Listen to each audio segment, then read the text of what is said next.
Assalamualaikum warahmatullahi wabarakatuh. Hai, Ananda terkasih, tersayang, tersoleh dan soleha. Apa kabar hari ini? Semoga Ananda selalu dalam keadaan sehat walafiat. Salam kebangsaan. Berjumpa kembali dengan Ibu Nurfitasari dalam pembelajaran online mata pelajaran Pendidikan Pancasila dan Kewarganegaraan. Untuk membuka pembelajaran kita pada hari ini, ada kata-kata motivasi nih yang berkaitan dengan materi kita pada hari ini. Kata-katanya begini. Lebih baik berusaha untuk tidak berjanji daripada berusaha mencari-cari alasan atas janji yang tidak dipenuhi. Jadi, Ananda jangan mudah berjanji jika Ananda belum mampu untuk menepati, apalagi berjanji untuk membahagiakan si dia. Pembelajaran kita hari ini yaitu tentang perjanjian internasional. Kita masuk ke materi ya. Apa yang terfikirkan oleh Ananda jika mendengar kata janji? Mungkin Ananda ingat kalau sudah bikin janji makan bareng dengan teman, atau malah ingat dengan gebetan Ananda yang udah buat janji untuk sehidup semati. Tahu nggak sih? Negara Indonesia juga bisa membuat janji loh dengan negara lain dan organisasi internasional lainnya. Pada episode kali ini, kita akan membahas bagaimana Indonesia sebagai negara membuat perjanjian dengan mitra sejajarnya yang disebut dengan perjanjian internasional. Salah satu hasil hubungan baik antar negara melalui kesepakatan kerjasama yang dituangkan dalam bentuk tertulis. Contohnya, kerjasama untuk meningkatkan volume perdagangan dan arus investasi, memastikan garis batas antar negara, pemberantasan narkotika, kerjasama pendidikan dan kebudayaan, dan bahkan kerjasama kesehatan di masa pandemi COVID-19. Kenapa harus dalam bentuk tertulis? Semacam bukti bahwa pihak-pihak yang terlibat sudah sepakat untuk menyetujui dan menjalani isi kesepakatan yang dimaksud. Terkadang, perjanjian ini bisa berlaku dalam periode yang cukup lama loh, misalnya lebih dari 5 tahun. Nah, perjanjian ini berfungsi semacam pengingat dan menjaga komitmen negara-negara untuk tetap merealisasikan apa yang sudah disepakati. Kita masuk ke materi selanjutnya yaitu definisi perjanjian internasional. Yang pertama, menurut Konferensi Wina tahun 1969, perjanjian internasional adalah perjanjian yang dilakukan oleh dua negara atau lebih dengan tujuan untuk mengadakan hubungan antar negara menurut ketentuan hukum internasional. Menurut hukum Indonesia yang tertuang dalam Undang-Undang Nomor 24 Tahun 2000, suatu perjanjian yang disebut sebagai perjanjian internasional apabila memenuhi sejumlah persyaratan, yaitu harus disepakati antar negara atau organisasi internasional, perjanjian harus dalam bentuk tertulis, tidak hanya bisa lisan saja. Perjanjian tunduk pada ketentuan hukum internasional, menimbulkan hak dan kewajiban para pihak yang terlibat. Yang ketiga adalah menurut Profesor Dr. Muchtar Kusumaatmadja. Perjanjian internasional adalah perjanjian yang diadakan antar negara yang bertujuan menciptakan akibat-akibat hukum tertentu. Nanda mungkin pernah mendengar kata MOU atau Memorandum of Understanding. Itu merupakan salah satu nama dari perjanjian internasional. Setidaknya ada 3 bentuk dari perjanjian internasional. Yang pertama yaitu persetujuan atau agreement atau treaty. Ini adalah perjanjian yang bisa bersifat bilateral, regional, atau multilateral. Dan hal yang disepakati sifatnya spesifik, misalnya mengenai perpajakan, perlindungan cagar budaya, atau pemberantasan korupsi. Bentuk yang kedua yaitu yang kita sebut dengan MOU. Pengertian itu biasanya bersifat bilateral dan mengedepankan unsur persahabatan antar dua negara. Contohnya seperti MOU tentang peningkatan kapasitas di bidang teknologi dan si perdagangan. Yang ketiga yaitu Letter of Intent, yang merupakan dokumen yang menunjukkan para pihak untuk membentuk perjanjian yang lebih kuat ke depannya. Jadi, bisa saja berawal dari LOI dan berujung di agreement. Selain tiga bentuk nama dari perjanjian internasional, secara umum ada istilah-istilah yang sering dipakai dalam perjanjian internasional. Yang pertama, traktat, yaitu perjanjian paling formal berisi persetujuan dua negara atau lebih yang mencakup bidang ekonomi dan politik. Yang kedua, konvensi, persetujuan formal yang bersifat multilateral dan tidak berurusan dengan kebijaksanaan tingkat tinggi. 3. Protokol. Persetujuan tidak resmi umumnya tidak dibuat kepala negara, mengatur masalah-masalah tambahan. 4. Persetujuan, yaitu perjanjian yang bersifat teknis dan administratif. Selanjutnya, perikatan. Perjanjian yang digunakan untuk transaksi yang bersifat sementara. Selanjutnya, proses verbal, yaitu catatan-catatan atau ringkasan-ringkasan yang berkaitan dengan pemufakatan hasil konferensi diplomatik yang tidak diratifikasi. Piagam, yaitu himpunan peraturan yang ditetapkan berdasarkan persetujuan internasional.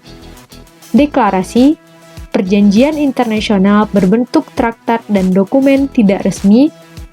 Modus vivendi, yaitu dokumen berisi catatan persetujuan internasional, dan pertukaran nota, yaitu metode tidak resmi yang dilakukan oleh negara dan menimbulkan suatu kewajiban dan pihak yang terlibat. Selanjutnya yaitu ketentuan penutup, yaitu ringkasan hasil konvensi. Ada namanya ketentuan umum, yaitu traktat yang dapat bersifat resmi atau tidak resmi. Charter, perjanjian internasional yang digunakan untuk mendirikan suatu badan yang melakukan fungsi administratif. Fakta, persetujuan yang bersifat khusus dan membutuhkan ratifikasi atau pengesahan. Covenant, yaitu sama dengan piagam yang mengacu pada perjanjian internasional sebagai konstitusi suatu organisasi internasional. Inilah beberapa istilah-istilah yang sering dipakai dalam perjanjian internasional. Tahap-tahap dalam perjanjian internasional. Yang pertama yaitu perundingan, yang kedua yaitu penandatanganan, yang ketiga yaitu pengesahan atau ratification. Pada tahap perundingan, sebelum diadakan perjanjian, kedua belah pihak terlebih dahulu mengadakan yang namanya penjajakan atau pembicaraan pendahuluan. Dalam melaksanakan negosiasi, suatu negara dapat diwakili oleh pejabat yang dapat menunjukkan surat kuasa. Selain itu, dapat dilakukan oleh kepala negara, kepala pemerintahan, menteri luar negeri, atau duta besar. Pada tahap penandatanganan atau tahap yang kedua, lazimnya penandatanganan dilakukan oleh para menteri luar negeri atau kepala pemerintahan. Untuk perundingan yang bersifat multilateral, penandatanganan teks perjanjian sudah dianggap sah jika 2/3 suara peserta yang hadir suara, kecuali jika ada ketentuan lainnya. Apakah setelah tanda tangan itu sudah langsung berlaku? Belum tentu. Memang ada yang langsung berlaku setelah tanda tangan. Namun, ada juga yang perlu proses tertentu supaya sepenuhnya berlaku. Proses tertentu yang dimaksud adalah ratifikasi, yaitu pengesahan perjanjian internasional ke dalam hukum nasional Indonesia, bisa dalam bentuk undang-undang atau peraturan presiden. Tahap penandatanganan atas perjanjian hanya bersifat sementara dan masih harus dikuatkan dengan pengesahan atau penguatan yang disebut ratifikasi. Dapat dilakukan oleh badan eksekutif, legislatif atau campuran, yaitu DPR dan pemerintah. Setelah tahap pengesahan, perjanjian internasional sudah bisa dilaksanakan oleh pihak-pihak yang terkait. Kita masuk pada materi terakhir, yaitu manfaat perjanjian internasional. Manfaat adanya perjanjian internasional bagi Indonesia mengacu pada usaha dan perjuangan Indonesia sebagai negara kepulauan dalam mempertahankan konsep wawasan Nusantara, yang juga dilandasi konsep negara kepulauan hingga diakui oleh negara lain. Untuk pertama kalinya, Indonesia mengemukakan konsep tersebut secara resmi dalam sidang hukum laut di Geneva tahun 1958. Perjuangan pengakuan atas prinsip negara kepulauan tersebut dilakukan kembali dalam Konvensi Hukum Laut tahun 1982 yang berisi beberapa hal berikut. Yang pertama yaitu pengakuan batas 12 mil laut sebagai laut teritorial negara, pantai, dan negara kepulauan. Yang kedua yaitu ZEE, ekonomi eksklusif, yaitu pengakuan batas 200 mil laut sebagai zona ekonomi eksklusif.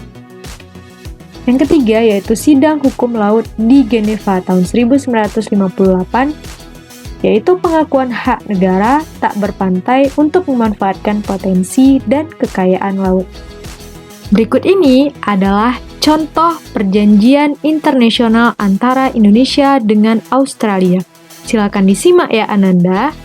Presiden Joko Widodo dan Perdana Menteri Australia Malcolm Turnbull sepakat akan terus berkomitmen untuk meningkatkan hubungan antar kedua negara melalui peningkatan people-to-people contact dalam berbagai aspek kerjasama.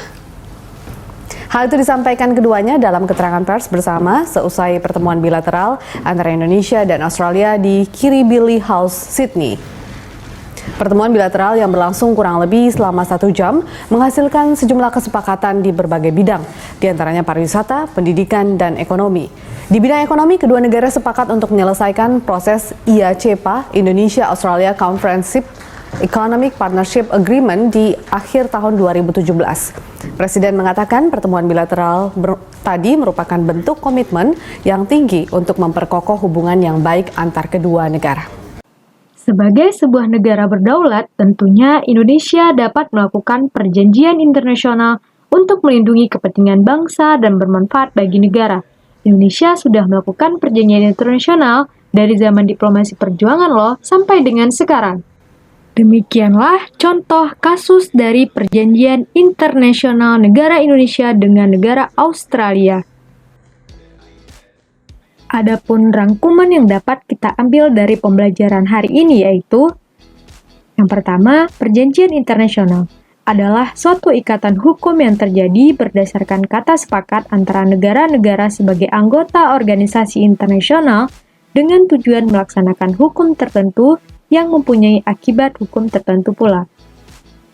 Istilah perjanjian internasional yang dapat kita kenal yaitu traktat, konvensi, protokol, persetujuan, perikatan, proses verbal, piagam, deklarasi, modus vivendi, pertukaran nota, ketentuan penutup, ketentuan umum, charter, fakta, dan Adapun tahapan perjanjian internasional secara umum ada 3. Yang pertama dimulai dari perundingan, kemudian penandatanganan, dan terakhir adalah pengesahan.